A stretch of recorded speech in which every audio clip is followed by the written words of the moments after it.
सदाशिवसमारम्भां शङ्कराचार्यमध्यमाम् अस्मदाचार्यपर्यन्तां वन्दे गुरुपरम्पराम्।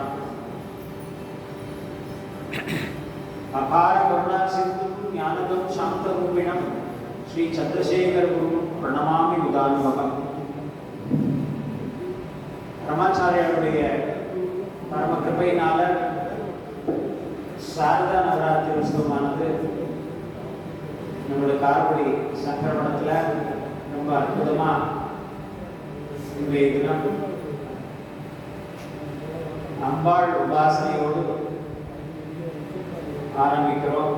இந்த அருமையான இந்த நவராத்திரி உற்சவம், நவராத்திரினாலே எல்லாருக்கும் ஒரு மகிழ்ச்சியான அனுபவம், மகளிருக்கும் எல்லாருக்குமே பொதுவாக எல்லாருக்கும் ரொம்ப ஒரு மகிழ்ச்சியான ஒரு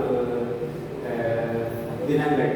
அந்த 9 நாள் நவராத்திரி 10 நாளும் கொண்டாட்டம். இன்னைக்கு பாரத தேசம் முழுக்க வந்து இந்த நவராத்திரியை கொண்டாடுறாங்க.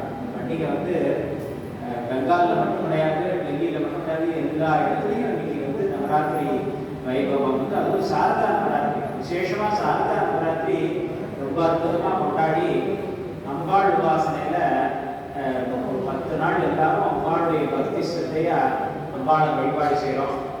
அந்த விதத்தில் நம்ம காரைக்குடி சங்கரம்லாம் நம்ம பிரம்மாச்சாரியால் வந்து காமாட்சி அம்பாளை வந்து காஞ்சிபுரம் நிர்மாணம் பண்ணி, அதாவது காமாட்சி அம்பாள் இருக்கிற ஒரு பெரிய ஆதிசங்கர் பகவத்பாதால் தான் காமாட்சி அம்பாளுடைய ஒரு வீரியத்தை குறைச்சி அந்த காமாட்சி எல்லாருக்கும் அருள் புரிகிற மாதிரி ஒரு கிருபையை பண்ணினான் ஆதிசங்கர் பகவத்பாதால். இந்த ஆதிசங்கர் பகவத்பாதால் காமாட்சி மேல நிறைய ஸ்லோகங்களெல்லாம் சொல்லி நமக்கு பக்தியை சொல்லி கொடுத்ததே அவர் தான். ஆதிசங்கர் பகவத்பாதால் இப்படிதான் நவராத்திரி கொண்டாடணுங்கிறத சொல்லி கொடுத்தது யாரு? ஆதிசங்கர் பகவத்பாதால். ஆதிசங்கரர் தான். ஆதிசங்கரன் அரசங்கரன் ஜெயசங்கரன் சொல்றாங்க. இந்த ஆதிசங்கரர் வந்து நமக்கு நவராத்திரின்னு ஒரு ஃபங்க்ஷனை கொண்டாடுறதுக்கே சொல்லி கொடுத்தவா அவர் தான்.